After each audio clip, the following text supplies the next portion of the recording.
Welcome. Today I want to speak about something I call conscious selling. I'm on a streak of talking about subjects that involve consciousness.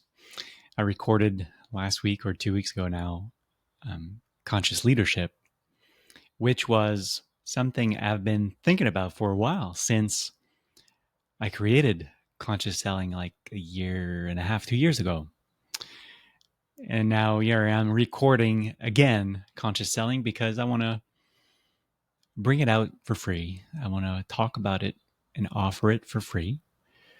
And meanwhile, I do have a bunch of exercises that I've created in the form of a program, if you do it, that are available to buy. But I wanted to speak about it, and then if you feel so inspired, then you can get the exercises and the worksheets that have been created in depth around any subjects that we're going to talk about now. So, a bit of context of maybe why I came about with the idea of creating something called conscious selling. Before creating Stoa and teaching and guiding people within their spiritual path, within their consciousness, harmony, inner peace. If you follow me a little bit, this is my language. What's Stoa? It's a practice where I get to teach and inspire people to be in harmony with life, to have more inner peace, and ultimately to be free, to free themselves from themselves. This is what Stoa is. Now, this is quite different than anything selling related, one might say. So how did conscious selling came about? Well, I spent more than 15 years in sales. I started as a rep and ended up VP of a great team, big team in North America. I was even a consultant in between. So, and I was born in a business family. So I know a lot about business and sales, although there's something that I've become more accustomed to. I've learned much more in depth than business and sales, and that's human beings. Within my own path, I got to explore in depth many different subjects about us being humans.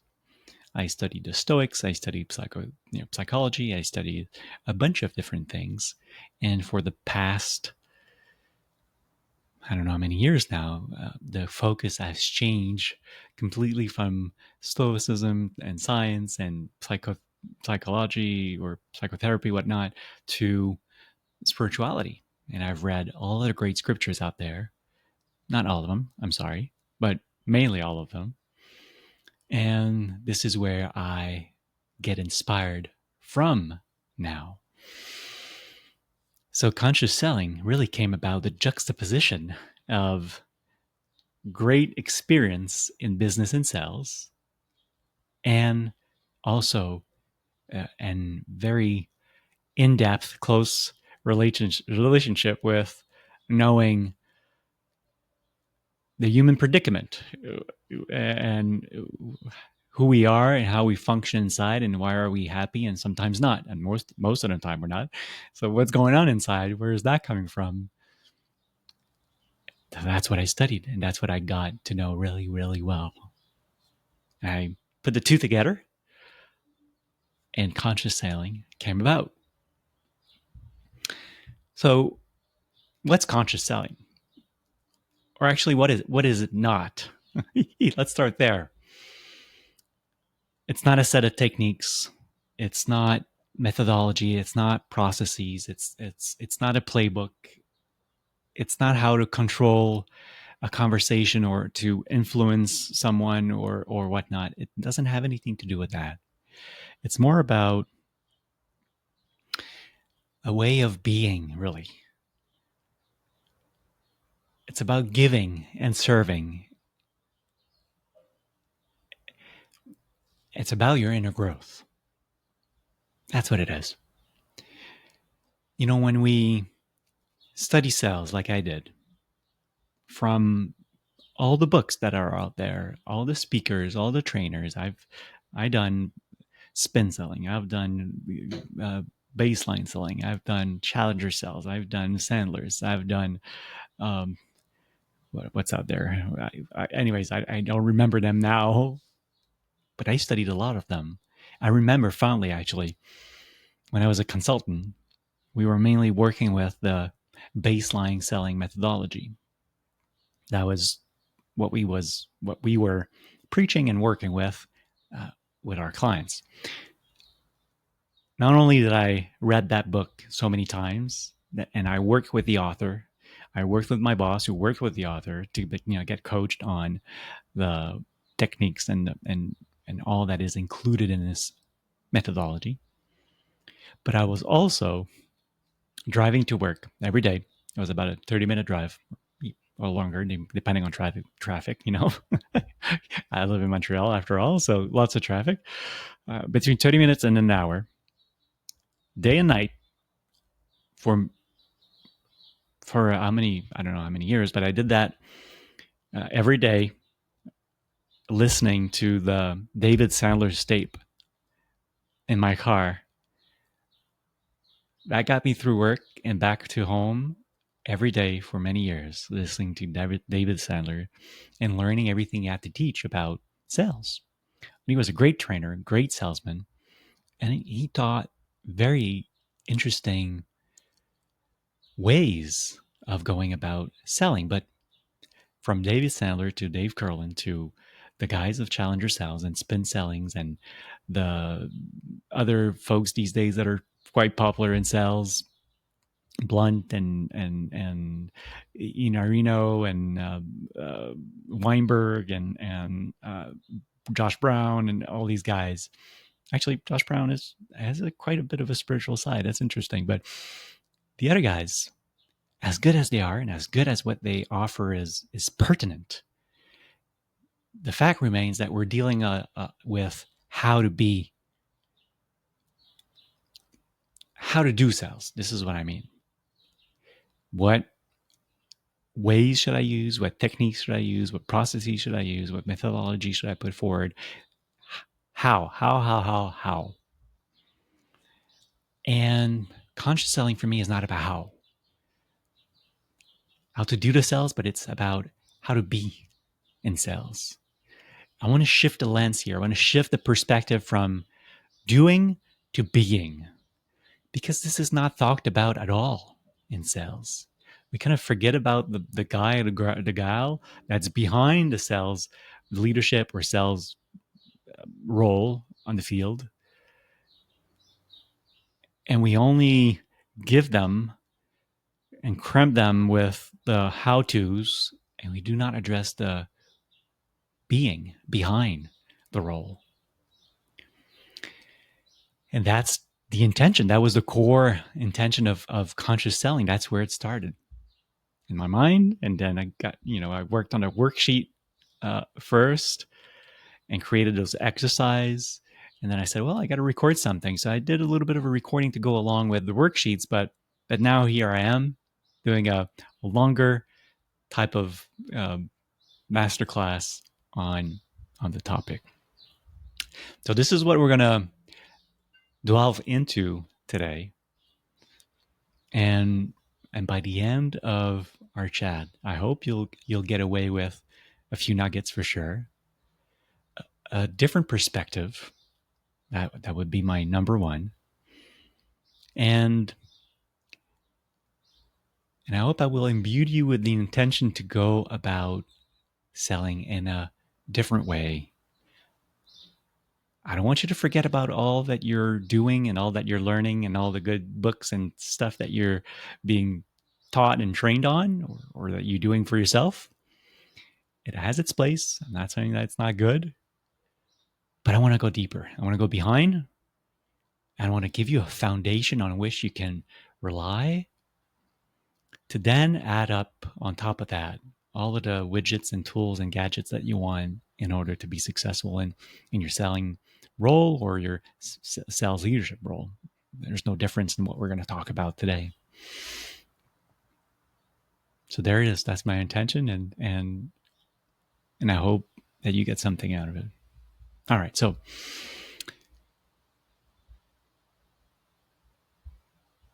where do we start? We need to start with intention. I remember I was once working for a startup and working with people that were selling over the phone. Their main objective was to book meetings with potential clients. So they didn't have to do the full-blown cycle of a sale. They just took care of the very beginning and making sure that the people would show up for a demo and all, all kind of engagements like that. And the very first thing that I taught them was around intention. And the reason why I got to this conclusion is listening to some of their calls and tagging along with them sometimes. I quickly realized that they were getting into those conversations with the intention of booking a call and making sure that the prospective client would jump on a future demo. That was the intention. And for me, that's not the basis of how you should interact with people in sales. That was a goal. The intention should be much more different. The intention should be heart-centered. It should be felt from within. It should be authentic. It should be honest. And there's only one, for me, that is relevant, and is the intention to serve. To really be there as a potential solution, help, benefit to one's situation, problems, whatever. If your true intention is to go into any type of interactions and sell, whether you're a sales leader or you're selling to customer, with the intention to serve, you're going to show up much differently. How so? Well, if you go in there because you want to book a call, you want to make a sell, pressure's on. The chances to rush, to squeeze, to be hard selling, to become your worst own enemy, and all that are much higher when your goal is to have a sale or your goal is to have this individual do this and that, versus I go into this conversation because I want to give of myself, give of the knowledge that I have, offer it to someone that might need it so that I can serve them according to their situation, whatever that is. When you get into a conversation with this approach, with this mindset, you are much more relaxed. You are much more focused on the other, not yourself. It's not about you anymore. It's about the other person and how you can help. That will bring, just that on its own will bring such a different tone, such a different end game to the conversation. You won't even believe it because it is felt, it is honest, it is true. And that is well received on the other end. As a matter of fact, when I slightly adjusted that goal to this intention and I got them to shift from this honest, authentic, serving way, their conversations, the quality of their conversations just went up the roof because, well, they were there to serve, they were there to help, and the person on the other, end of the line could feel it, or was receptive to that, was much more inclined to open up and share, and do not hold on to any information or just the pure reality of some people want to hang up as soon as they can when they can smell the breath of a salespeople. But when you act like this, your intention is pure, it's loving, it's good, it's honest, it's authentic, and it's felt, and typically it is welcomed much nicely, much more nicer than if you act salesy. Let's put it this way. So intention is key. Intention is key, and we can never forget that in sales. If you approach a conversation with any other intention than the one of serving and giving of yourself and helping, I think you're setting up yourself short, and you're going to work much harder in this conversation. That's what experience has shown me for myself and those that I've worked with. And if you would care to try it for yourself, I think you're going to find out that it's true. So intention is number one.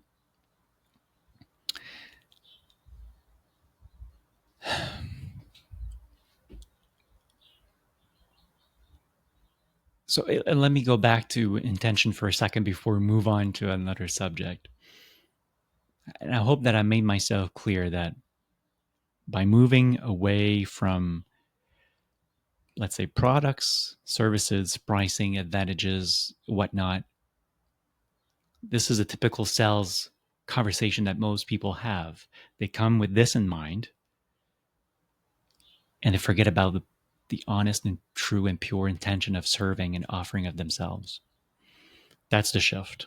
I want to make that clear. It's not about you. It's about them. And how can you serve them? Maybe that's the simplest way I can convey the message behind intention. All right. I'm trying to recall what I talked about and what I touched on the worksheets. Reality of selling, I think, is another name that you might recognize, or another title that you might recognize if you get the worksheets.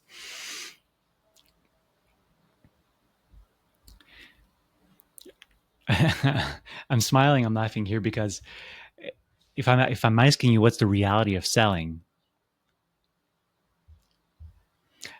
your answer will probably likely be much different than mine. For me, the reality of selling comes down to one thing. You become your own worst enemy. That is true in life in general. And if you want to hear a great masterclass on the topic, go listen to the one I recorded on conscious leadership. I went in depth in how we become our own worst enemy in leadership, and we are all leaders. So don't say to yourself, "Oh, I'm not a leader. I'm not going to go listen to that one." We are all leaders, and the masterclass that I recorded was meant for everybody, especially also leaders. And I went in depth on how we become our worst own enemy. It's the truth, and it's the same thing in sales as well, whether you're a sales leader or a salesperson. I'm going to do the short version here. Go listen to the conscious leadership podcast or masterclass if you want to get the full version of how we do that. But simply, and maybe it's even truer in sales because we are dealing with people constantly. And what better opportunities than being confronted with people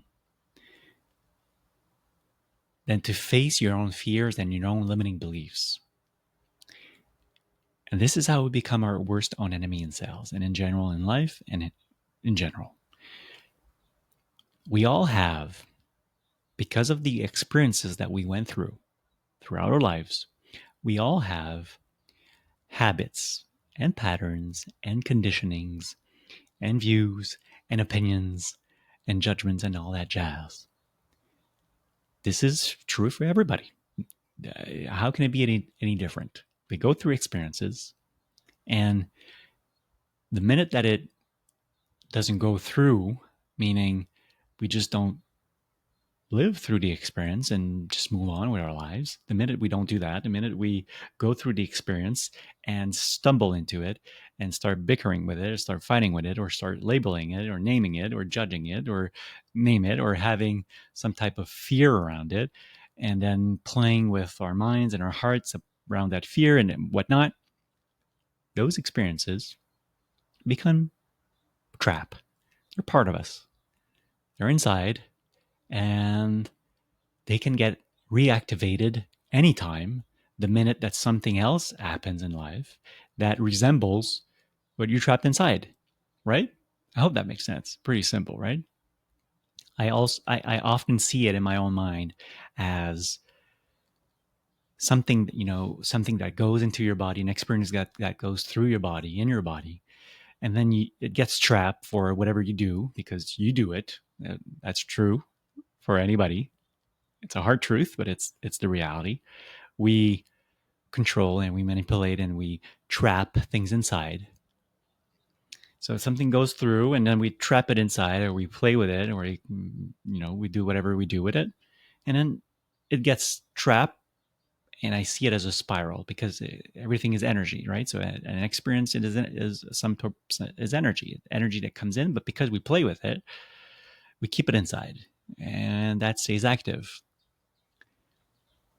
It's spirals and it circles there, and it's might be dormant, inside, but it's active. And the minute that something else comes that resembles the energy of what we stored inside, pow, pokes it, and then this thing starts spinning much faster. And you do the whole 9 yard again. You play with it, you control it, you judge it, you manipulate it, you fear it, you label it, you name it, your heart kicks in, your mind kicks in, they have something to say about the whole thing. And that's how it goes for everybody, about our past experiences and conditionings and traumas and patterns and whatnot that we trapped inside and that we didn't let go completely. And that will happen in sales too. The minute you sit down with a client, or if you're a leader, the minute you sit down with a salesperson and the conversation goes in a direction that you're not comfortable with, or it rings a bell that resembles something that you got trapped inside, that whole thing is going to happen right there and then. And it's going to knock you down, basically. You're going to lose focus. You're going to start pedaling. You're going to start arguing inside. You're going to start thinking about, what should I need to say? What do I need to do? Or maybe you're going to have a negative narrative going on, saying, "Oh, I've lost the deal. It's done. How can I recoup that? I messed up." Or something is going to go on inside, and it might it might reach outside. It might get expressed, right? Badly or poorly, and then yes, maybe you're going to lose the deal, or the conversation is going to end much sooner than it could have if, on the contrary, you would have done prior all of the inside job, all of the cleansing that needs to be done, so that you show up in those conversations with a clean slate. Like, nothing can be thrown at you that's going to throw you off your game, so to speak. You can deal with anything. How beautiful would that be? I remember when my coaches, Brian, used to say, be anti-fragile. If you're fragile, you can be kicked around and you're going to break. If you're anti-fragile, it doesn't matter what happens to you. You can be kicked around, whatever is being thrown at you is fine. You can handle it. And that's how I hope you can show up in any sales conversation, whether you're a sales leader or a sales rep or AE or whatever you might be doing, doesn't matter. If you can show up in any sales conversation with clarity, with equanimity, knowing that you do have a little stuff inside, but it might not be clean all the way just yet, but I'm going to be very careful about not falling off the wagon here if I sense, because you're going to sense it if something hits your spot and your stuff. If I sense that something hits my spot, I'm aware enough not to fall off the wagon and continue this conversation with the best that I can do. And that's where I would like you to be in those sales conversations. Don't become your own worst enemy, because you do. Stop that. And it's a long process. I'm not going to be lying to you. It's going to require patience. It's going to require to look inside. It's going to require work. You've got to work with yourself to uncover what's blocking me, what's limiting me in my conversations. There's a few limiting beliefs that you might have, but there's deeper stuff too.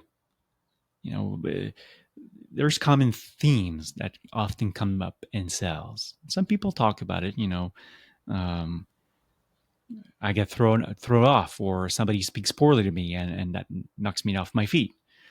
Somebody brings up the topic of money, and I cannot handle that. Somebody talks about, I don't know, somebody cuts me off, doesn't listen to me. Somebody hangs up on me. Rejection, is another big topic. These are common topics in sales. Rejection, money. Well, actually, that might be the two biggest, but rejection, money. What else did we say? Someone speaks to me poorly, or hangs up on me, or tries to cut off the conversation quite rapidly. Well, that's kind of a rejection, right? So rejection and money are two big topics. There are other things going on inside underneath that, I can assure you. So you're going to have to go deeper. That's going to require patience. It'll work, some cleansing, but that's true with anything in your life. We're just narrowing it down to conscious selling, but you could apply what we're speaking about now to any other aspects of your life, with your spouse, with your kids, with your boss. When you're interacting with people, your stuff is going to get hit at one point. That's inevitable, right? And your job is to see it clearly for what it is, to remain aware of what's going on, where it's coming from, and why. We spend too much time on how these days. How to do this, how to go about that, what's the process, what's the shortcut, what's the program, forget about the how here. Why? Replace the how with the why in our conversation and your future thoughts about conscious selling or conscious anything. Go for the why. Understand where it's coming from. You don't have to delve into a 12-year psychoanalysis to understand the why. That can be done quite rapidly, much more quick than that. We replace the 12 years with 12 minutes and you have plenty. And once you have this bigger comprehension of why, you can go to the finer details if you want, but a bigger comprehension will suffice. Then you got to work with the now. And the now is that you got those stuff trapped inside. And it's often fear-based. Actually, it is quite just that. Yeah, I remember my coach, Alan, used to say to me, there's only two voices, Max. There's the voice of fear, and there's the voice of love. These two voices run the world, and your inner world. You're either listening to the voice of fear, or you're listening to the voice of love. The voice of fear will bring you in such a vicious cycle and spiral that it's going to be hard for you to get out of it. On the other hand, the voice of love will elevate you, will bring you perspective, will bring insight, will bring clarity, will bring equanimity, will bring balance. So I'm inviting you actually to give it a try, and I've put it for sure in the worksheet. But if you don't go for the worksheets and you just want to play along with me here or after our conversation, try to identify something that you struggle with in your interactions and conversations in sales, whether as a sales leader or as a sales rep with client. And then ask yourself, what is the voice of fear saying here? What am I afraid of here? Play with that. Try to figure it out. And then flip it around. What would the voice of courage or what would the voice of love do? If love doesn't fit in with you for now, try to use a synonym. And play with that one too. See where that leads you. Just doing that exercise on its own will open up a door for you. It has to. And the next time a difficult situation or topic or whatnot comes in for you, well, you might not handle it perfectly, but you might remember that you opened up that door, and that there's always place for the voice of love. Sorry, and if you're aware enough and your will is strong enough, you might just go for it on the spot. You'll pause, take a step back, and adjust accordingly with courage or with love or what honesty or what authenticity would say in those moments.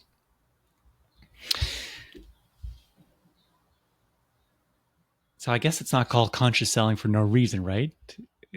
There's it's like the magical ingredient in the whole conversation to remain conscious of all of those patterns and conditionings and limiting beliefs and views and opinions and fears and habits that one might have that are going to show up at one point or another in your interactions. And if you're conscious enough about that and you do the work around it, patiently, ooh, I can't say the word. When you're being diligently, oh my gosh, you get it, okay? If you're diligent, patient, and loving, you got to have a lot of compassion with yourself. If you do all that, slowly but surely, you're going to start cleaning up inside, and the nature of your conversations are going to be so much better because you're not clouded with all of that stuff. That's it. I think I'm gonna wrap it up there with this topic because it's as simple as and difficult as that.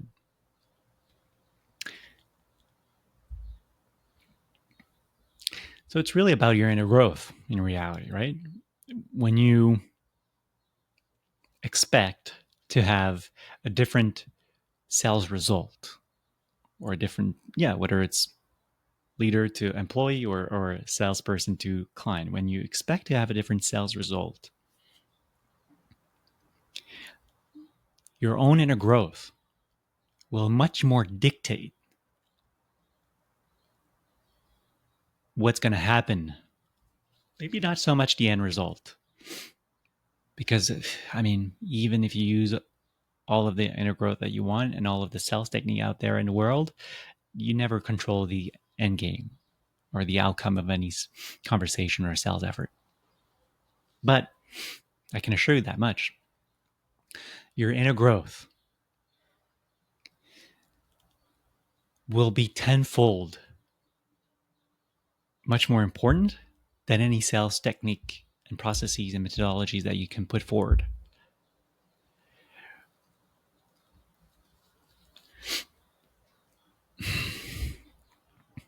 I love this saying. I don't remember who said it. Maybe it was Phil Stutz.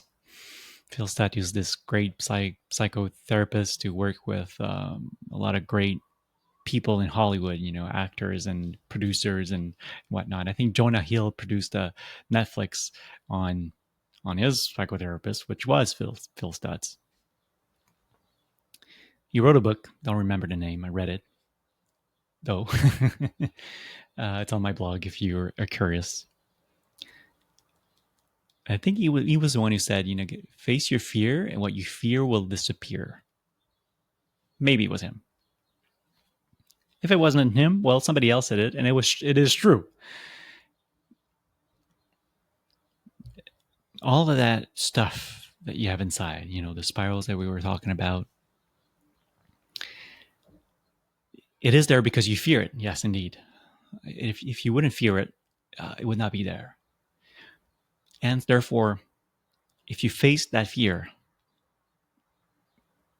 will disappear. If you give it enough love, enough light, enough work, if you work with it enough, at one point, it's not going to be there anymore. You're going to have, clean up inside.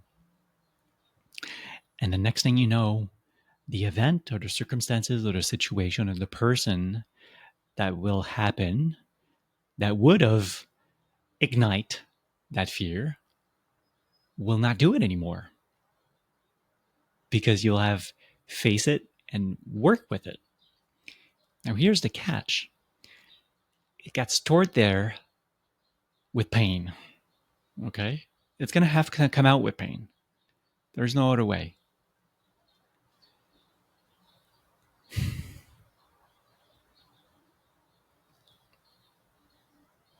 I'm trying to think of an analogy here that would resonate with that. Yeah, to some extent, physical pain is a little bit the same thing. If you want to get rid of the physical pain, maybe you're gonna have to endure some physical pain to get rid of it. I know it is true for me with my back, specifically. I had a bad hernia many years ago, and when I started to work with it, it was painful like hell. But I wanted to get rid of the pain, so I endured the pain. Same thing with what's going on inside. It's like, okay, yeah, this is a good one. Remember the last time you were sitting on a chair and somebody got behind you and started to rub your shoulders, give you a little, shoulder massage, and then you said, "Oh yeah, right there, right there." That was hurting, right? Somebody got the sweet spot and the massage there, and it was hurting, and you're like, "Oh yeah, there, right there." Well, what you're saying is the same thing. Like I got some pain, yet hit me with a little bit more pain, so I can get rid of the pain. It's the same thing inside. Life is a happening place. People and things and situations are going to happen, and they're going to hit your stuff. And it's going to hurt, and you're going to have to work with it. And to work with it, it's going to hurt. And that's fine. That's how you get rid of your shit. Sorry. That's what it is. So face your fear, and your fear will disappear. It is absolutely true, and it is also true in sales.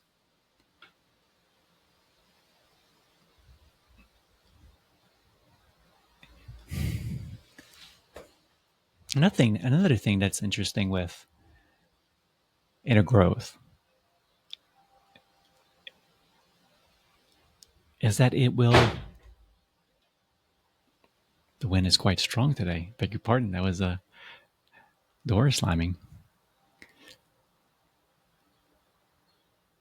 Another thing that is true with inner growth is that it will ripple out in ways that you don't expect. But for that, you got to be willing to be able to let go of the fruits. What does that mean? This is coming straight out of the Bhagavad Gita, one of my favorite books. It's a Hindu poem. It was written thousands and thousands of years ago. It's a beautiful story of a warrior, Arjuna, facing the most important battle of his life. The man is the greatest warrior in his era, and he's facing this great big battle, and he doesn't want to fight. He doesn't want to fight because he sees friends and cousins and families on the other side, and he's stored with the fact that if he fights, he's gonna kill some of those people that he cares about, and he cannot bear it. So he drops down his bow and he says, I'm not going to fight. Luckily for him, his charioteer is Krishna. It's God, Hindu God, disguised as his charioteer. And engage in a beautiful long conversation, which is the Bhagavad Gita. And it is really a manual on how to live life. It's based on the yoga of action, karma yoga. So how can one, as a salesperson or a sales leader, right, or anybody else, go on and live their life in action without being tormented and paralyzed with their own fear and conditioning and whatnot? It's a beautiful, beautiful, beautiful story.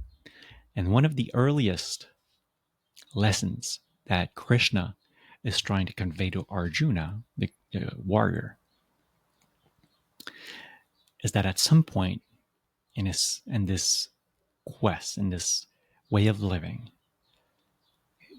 you got to let go of the fruits, meaning you got to forget about what's going to happen.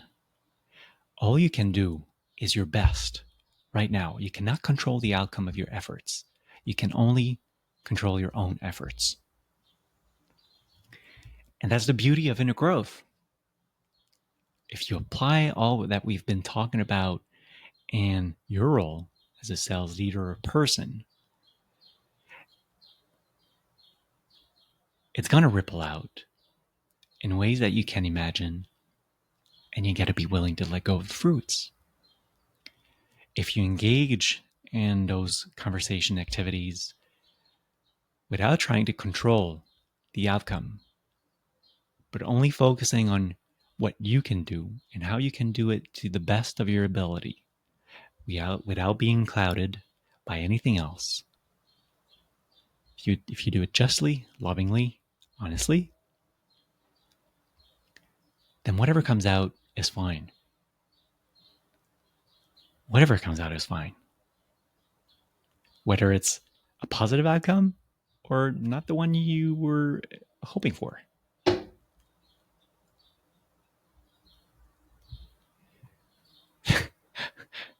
What's going on today? As we're recording this talk, there's great energy happening around. The door slams, the birds knocking in the windows. I hope the little birdie is fine. There's a bunch of feathers here. Oh my gosh. Well, you certainly let go of the fruits. And you didn't try to control the outcome. And so should you. Just do your best. And by the way, your best is enough every time. But just do your best. Let go of the fruits. Let go of the outcome. Don't try to control anything. And I'll take a big shortcut here. I'll say it like it is. Your life would be much richer that way. You know, that big fat commission check or that big bonus that you could get at the end of the year or at the end of the quarter, whether or not you get the results, doesn't mean you don't go after it. It doesn't mean that you don't look forward to it.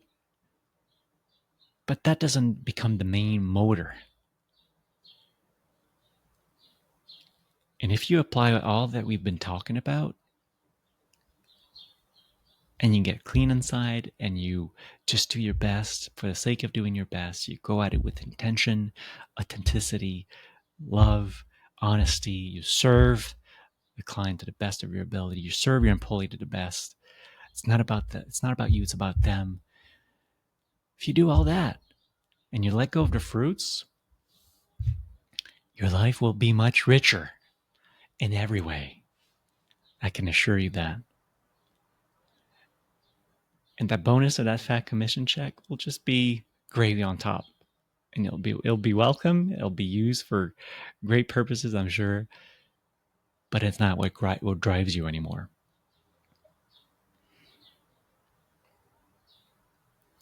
Yeah.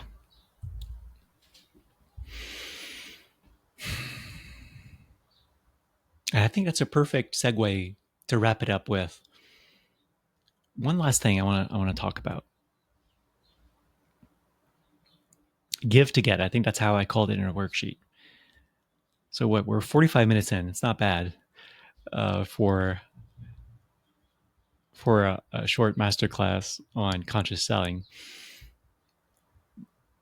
But you'll get much more out of the worksheets. I can promise you that much. I took my time throughout a summer to write them, to test them, to really go to the depth of my being, and gathered all of my experience and knowledge, and really put my whole heart into it, so that you can read great material about different topics around conscious selling. We went in much more depth than I expected today, but but you'll go even further there. And the worksheets, I mean, they tag along so beautifully.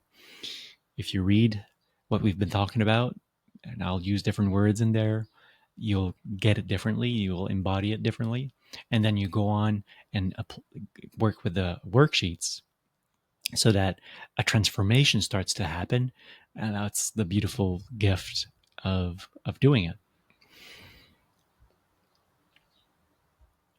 And gift to get is where I want to leave you with. That's how I also end the worksheet, I believe. And we just touched on it. You know, the principle that says,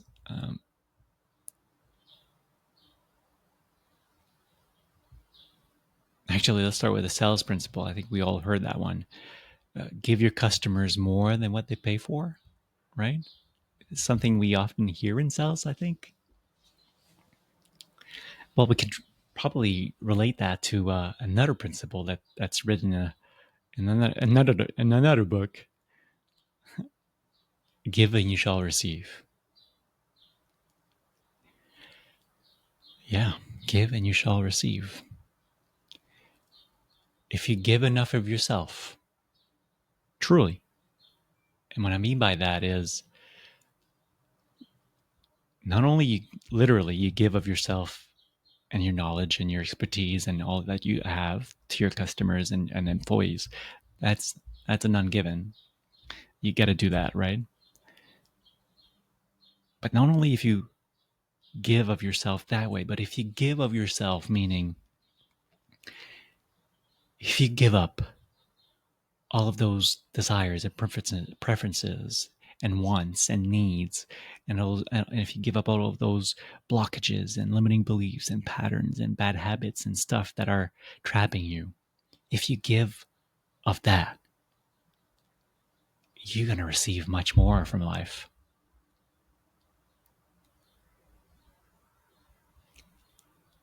And how can that not be true? And that's not making mystical or religious or spiritual or whatnot. Let's just be real here. If you give of yourself enough in that way, if you cleanse yourself enough,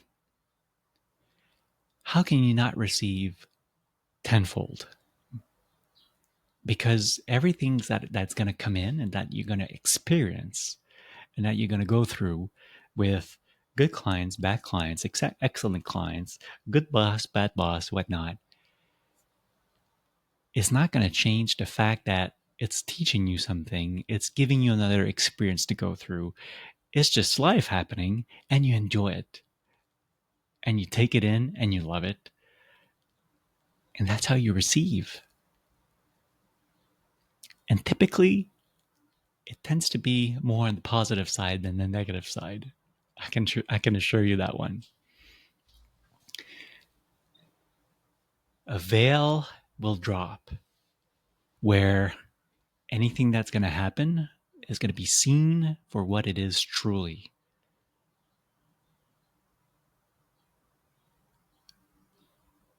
Yeah. And that will be so rich in itself that that's going to be your fuel. That's going to be your fuel for joy and happiness and harmony. It's also going to be true in the context that you are as a salesperson. Give yourself enough and you shall receive in all the ways that you can imagine.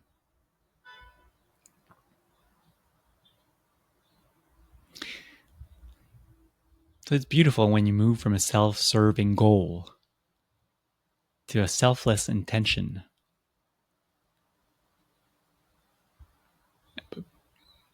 I almost want to say that prosperity will chase you. And prosperity is much grander, much more beautiful than just the financial aspect of it. So we covered a lot of ground, from intention to being our worst own enemy, and our inner growth and giving. And I hope you enjoyed that conversation. I think it's worth to do as I did with David Sandler. Press play again and listen to this chat, and let the goodness of it all come in, that do its magic on you. It's not coming from me. I'm just a messenger here. But let the through message go through you and embody it, work with it, and I can promise you that you are going to be a much different sales leader in person. That's going to change the nature of your work and your life. And on these words, I bless you, and I say to you, happy selling, happy conscious selling. Don't forget to look into the Conscious Leadership podcast. I think you would appreciate that. And I'll invite you to look into my world and what I do. If you feel so inspired to reach out and see how I can help further, please do that. I'm always happy to serve, whether it's speaking, one-on-one coaching, or workshops and courses like the one I created for conscious selling. So thank you for being here. May you be blessed. May you be blessed. Happy selling, happy conscious selling. That's all I want to say. Cheers. I love you. Take care. Thank you.